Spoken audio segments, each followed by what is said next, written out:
Hello and welcome to Nintendo Obscura, where we dig into the vaults of obscure ROM hacks and forgotten gems of the 8-bit library.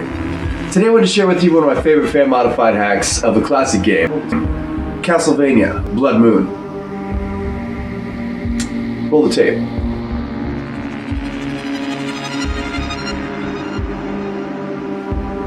So you start off with this cool intro screen that to me elicits a retro pulp horror movie poster vibe, with the little cryptic plot summary at the bottom and the neon monster blood green logo. You definitely don't see descriptions on movie posters anymore. It's more of a retro pulp horror / sci-fi type stylization, a la 80s slasher trash like Tales from the Crypt. Don't get me wrong, I love Tales from the Crypt. This game, or should I say ROM hack, was made by Red Rum, copyright 2005 apparently. Right in the beginning you see his bootleg touch by starting out in this ghastly graveyard as opposed to the courtyard intro of the original Castlevania.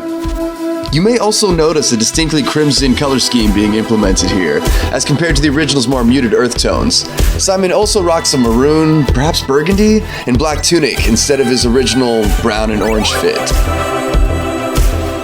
So I wanted to start off with the original 8-bit soundtrack of the source game, because that's also pretty cool. But for the sake of ambiance, I'm going to drop the Mummy Demastered soundtrack in here. That game is super underrated, by the way. Among the pantheon of awesome indie Metroidvanias released in the past couple years, it's one of the most Metroid out of the bunch. It's honestly probably the best thing to come out of the abject debauchery that was the 2017 Mummy reboot. For them to do a pixelated retro-style indie game movie tie-in instead of the same half-assed janky attempt at a AAA jaunt to be completed in under a year is unprecedented. And for that, we thank you. Thanks, Tom Cruise. Anyways, back to Blood Moon. Here you see the quintessential first boss of Castlevania, the Vampire Bat. They made him look a bit more menacing this time with his modified sprites, and the throwing sights to your best friend here, as per usual. Don't let him knock you off the cliff. I love the little throwing sights. They're they're obviously a substitute of the throwing axes, but they look cooler, in my opinion. So the second part of the map, Area 5, you end up in what looks to be some crystal caverns of sorts instead of the regular dungeon corridors of the original. You can see a similar layout to Dracula's castle with even the hidden crown loot at the same spot. That's what I love about these hacks. They all have these familiar tones and recognizable areas, but reinterpreted as new depictions while retaining the foundations of the source material. It makes me think it's some kind of alternate dimension or mirror universe. A fan-made recreation conjured from the DNA of a lost art. Maybe it's not that deep, but I like to imagine. The platforming and monster spawns are noticeably less forgiving in this mod, as are most ROM hacks, hard mode versions of the vanilla ancestors. The armored knights are ruthless as per usual, and the Medusa heads are replaced with flying giant eyeballs, like little chibi beholders floating about. Isn't that cute? And annoying as fuck.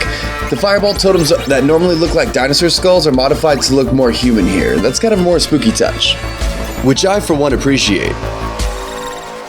I'm gonna skip these crushing platforms part, trust me, it's abysmal. The pathways can sometimes be more of a maze-like labyrinth, and here the Holy Cross is your best friend against the Medusa eyeball doppelgangers. These randomly placed pentagram unholy bombs are a surprise. To be sure, but a welcome one.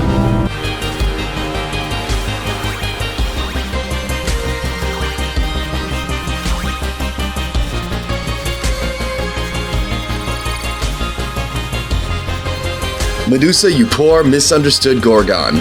You're the true victim here. Athena, Zeus, and Poseidon are all dickbags for how they treated you. Shine on, you crazy diamond. But alas, it is I who must play the part of Perseus in this tragic tale. For it is I who must slay you, as recompense for your imagined slights and your misguided vengeance. May you forever rest in peace. Now give me that orb.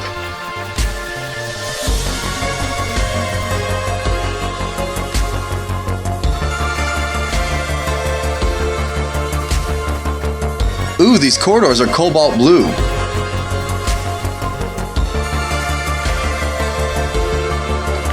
Well, that was Castlevania Blood Moon, one of many ROM hacks that I want to burn through eventually. Thanks for watching, and here's some fan art, or whatever.